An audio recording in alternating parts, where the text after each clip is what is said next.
پاک فوج کا وطن کے دفاع کے لیے جانوں کا نذرانہ۔ خیبر پختونخوا میں سیکیورٹی فورسز کی 3 مختلف کارروائیاں، 3 بہادر جوان شہید۔ شہداء میں حوالدار عباس علی، نائک محمد نذیر اور نائک محمد عثمان شامل۔ آئی ایس پی آر کے مطابق آپریشنز کے دوران 19 خوارج مارے گئے۔ وزیر اعظم کی فتنہ الخوارج کے خلاف کامیاب آپریشن پر سیکیورٹی فورسز کی تعریف۔ شہداء کی بلندی درجات اور اہل خانہ کے لیے صبر کی دعا۔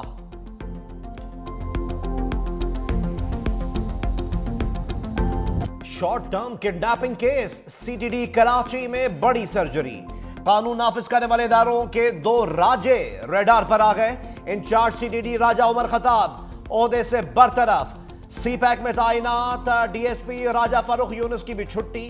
دونوں آفیسرز کے اہلکاروں نے ڈیجیٹل کرنسی کے تاجر کو اغوا کیا۔ شہری سے 13 کروڑ سے زائد کی ڈیجیٹل کرنسی ہتھیائی۔ سی سی ٹی وی ویڈیو میں راجہ عمر خطاب اور فاروق یونس کے سپاہیوں کی شناخت ہوئی تھی۔ راجہ عمر خطاب گزشتہ 20 سال سے سی ٹی ڈی میں تعینات تھے۔ فوری طور پر سینٹرل پولیس آفس رپورٹ کرنے کی ہدایت۔ حکومت پیپلز پارٹی کے تحفظات دور کرنے کے لیے حاضر۔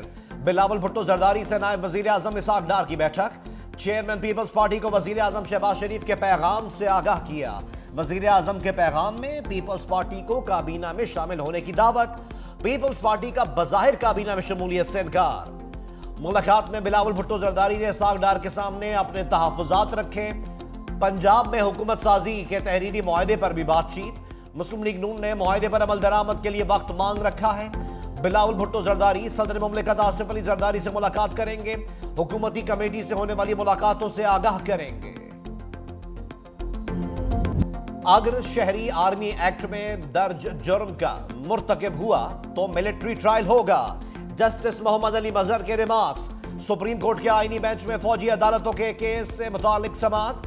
جسٹس محمد علی مظہر نے کہا آرمی ایکٹ کا نفاذ کن جرائم پر ہوگا، اس کا جواب آرمی ایکٹ میں موجود ہے۔ وزارت دفاع کے وکیل خواجہ حارث نے کہا سپریم کورٹ آف پاکستان نے ماضی میں قرار دیا تھا کہ فوج کے ماتحت سویلینز کا کورٹ مارشل ہو سکتا ہے۔ جسٹس جمال مندوخیل نے کہا کہ وزارت دفاع ایگزیکٹو ادارہ ہے۔ ایگزیکٹو کے خلاف اگر کوئی جرم ہو تو کیا وہ خود جج بن کر فیصلہ کر سکتا ہے؟ آپ کے دلائل سے تعریف اتنی وسیع ہوتی جا رہی ہے کہ سب کو پھر شامل کر لیا جائے گا۔ جسٹس مسرت ہلالی نے کہا کہ اختیارات کو وسیع کر کے سیویلین کا ٹرائل ہو رہا ہے۔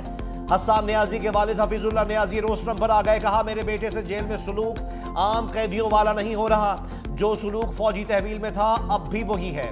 حکومت پنجاب سے جیل مینول کے تحت حقوق نہ ملنے پر جواب طلب۔ 1.5 سال سے زیادہ ہو گیا وہ جیل میں بیٹھے ہوئے۔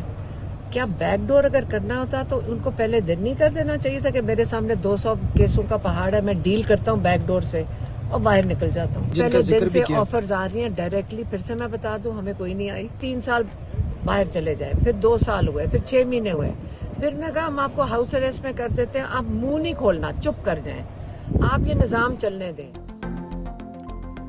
بنی گالہ ہاؤس اریسٹ کی پیشکش علی امین گنڈاپور لے کر آئے تھے۔ بانی پی ٹی آئی کی ہمشیرہ علیمہ خان کا دعویٰ، کہا پہلے دن سے ڈیل کی آفر آ رہی ہے لیکن براہ راست کسی نے رابطہ نہیں کیا۔ بھائی 1.5 سال سے جیل میں ہے، بیک ڈور ڈیل کرنی ہوتی تو کر چکے ہوتے۔ بانی پی ٹی آئی 2 سال سے کہہ رہے ہیں 9 مئی پر جوڈیشل کمیشن بنائیں، میرے خیال سے مذاکرات کرنے والے سنجیدہ نہیں۔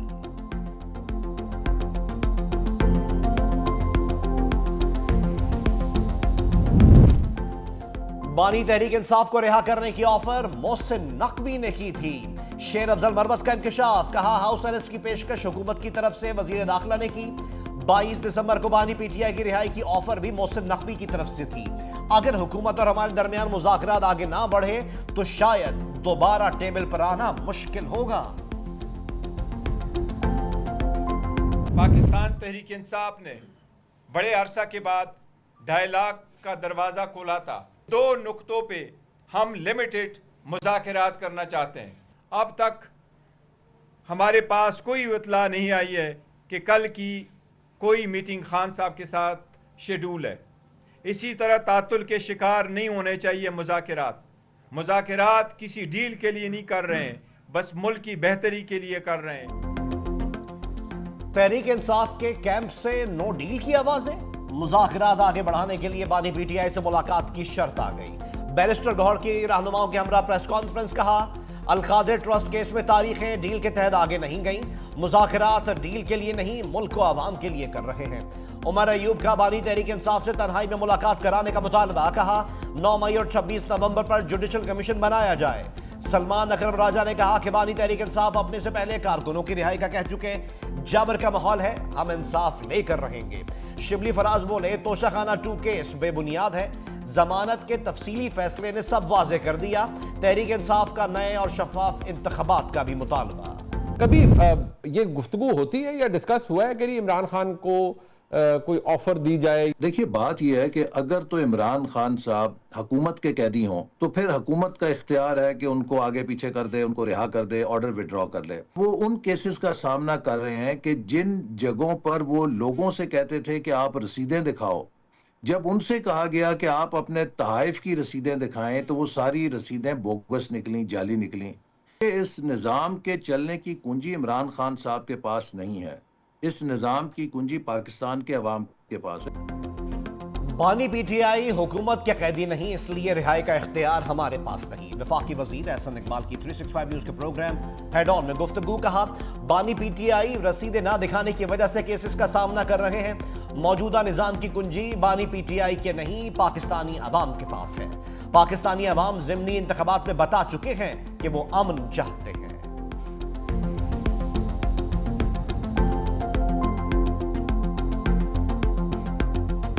یہ ڈیسائیڈ کیا کہ ہر ویو میں 5 سے 6 منسٹریز لے کر آئیں اور ان کے اٹیچ ڈپارٹمنٹس لے کر آئیں۔ جو خرچہ ہے وہ تقریباً 900 بلین کا خرچہ ہے، جو وفاقی حکومت کا خرچہ ہے رفلی۔ مین مقصد تو یہی تھا کہ جو فیڈرل گورنمنٹ کے اخراجات ہیں ان میں کمی ہم لے کر آئیں۔ حکومت کی رائٹ سائزنگ، اداروں میں ڈاؤن سائزنگ۔ وفاقی وزیر خزانہ محمد اورنگزیب کہتے ہیں وفاقی حکومت کی 1.5 لاکھ خالی اسامیاں ختم کر دی گئیں۔ 80 وفاقی اداروں کے حجم میں 50% کمی کی جائے گی۔ پہلے مرحلے میں Kashmir, G B, SAFRON, I T او telecom, national health services اور کیپٹل ڈیولپمنٹ اتھارٹی کے معاملات رکھے ہیں۔ خدمات سے متعلق اسامیوں کو آؤٹ سورس کر رہے ہیں۔ جن اداروں کی افادیت ختم ہو گئی ان کو ختم کیا جا رہا ہے۔ مزید کہا معیشت درست سمت میں گامزن ہے، ملک کو پائیدار ترقی کی طرف لے جانا چاہتے ہیں۔ کرم میں امن و امان کی بحالی کے لیے ٹاسک فورس بنانے کا فیصلہ۔ محکمہ داخلہ کی دستاویزات کے مطابق ٹل پارا چنار روڈ پر 48 چیک پوسٹیں قائم کی جائیں گی۔ پولیس چیک پوسٹوں کے لیے درکار فنڈز سے متعلق حکومت کو آگاہ کیا جائے گا۔ محکمہ داخلہ خیبر پختونخوا وفاقی حکومت سے FIA سائبر ونگ قائم کرنے کی درخواست کرے گی۔ مندوری میں قبائلیوں کا دھرنا جاری، سڑکیں بند ہونے سے امدادی سامان خراب ہونے کا خدشہ۔ پہاڑوں نے سفید چادر اوڑھ لی۔ جہلم ویلی میں برف باری کا سلسلہ جاری، دریا، آبشاریں اور جھیلیں جم گئی۔ گلیات میں سفید موتیوں نے 4 چاند لگا دیے۔ شدید سردی سے دانت بجنے لگے۔ لہ ملک کا سرد ترین مقام پارا -10 ڈگری تک گر گیا۔ قلات اور استور -8، کوئٹہ، گھوپس اور Ziarat -7 degree centigrade record. Skardu, Drosh اور چترال میں -4 رہا۔ گلگت اور سری نگر میں درجہ حرارت -1۔ مظفر آباد 1، اسلام آباد اور Peshawar 2، Rawalpindi, Multan, Faisalabad 4، Lahore 6 degree centigrade record. Karachi میں درجہ حرارت 8 ڈگری رہا۔ پنجاب اور سندھ کے میدانی علاقوں میں دھند، لاہور سیالکوٹ موٹر وے دھند کے باعث بند۔ کراچی ٹیکس دینے کی دوڑ میں سب سے آگے۔ FBR کی 2023-24 میں ٹیکس وصولیوں کی رپورٹ جاری۔ کراچی میں مجموعی طور پر 2522 ارب روپے سے زائد ٹیکس جمع ہوا۔ سیلز ٹیکس کی مد میں 1000 ارب روپے سے زائد کی وصولیاں۔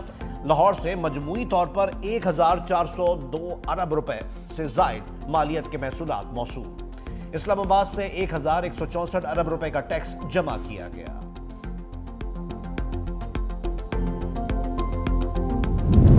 انٹرمیڈیٹ بورڈز کو گزشتہ سال ای مارکنگ مشینیں دیں۔ وزیر تعلیم سندھ سردار علی شاہ کا صوبائی اسمبلی میں اظہار خیال۔